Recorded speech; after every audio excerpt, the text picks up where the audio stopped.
आमे समस्ते जानिछंती रामभक्त महाबली हनुमान हेउछंती भगवान शिवंक अवतार बाल ब्रह्मचारी। हेले आपण आम शीर्षक पढ़ी टिके हड़बड़ई जाइथिबे, भाबुथिबे जदि श्री हनुमान बाल ब्रह्मचारी तांकर पुत्र आसिला केउठू। आसंतु जानिबा एही कहानी संपर्क रे। राम रावण युद्ध चलीथिला।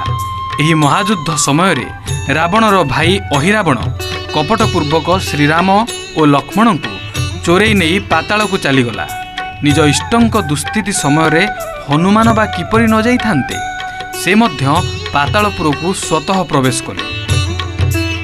एही समय रे पातालपुरर प्रहरी भावे जगिथिबा जने बानर हनुमानक सम्मुखीन हेले एवं दुहिंक भितरे प्रचंड युद्ध हैला, जेउथिरे निजे हनुमान क्लांत होई पड़िथिले।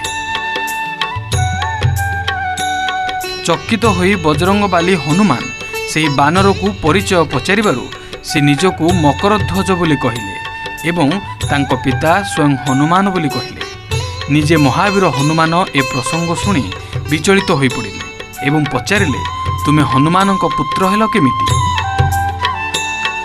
उत्तर देई निज जन्म वृत्तांत कहिले मकरध्वज।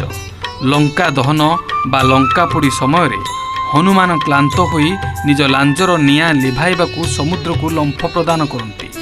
तांको देहरु टोपाए झाड़ गोटे माछ गिली दिए। परे एही माछ को पातालर अधिपति अहिरावण निज आहार पाई संग्रह करिनिए। हेले माछ काटिबा बेले गर्भवती होइथिबा जणा पड़े एवं ता गर्भरु तेजस्वी बानर जन्म निए, जार अधा शरीर बानर परी आउ अधा शरीर माछ परी। ना हुए मकरध्वज।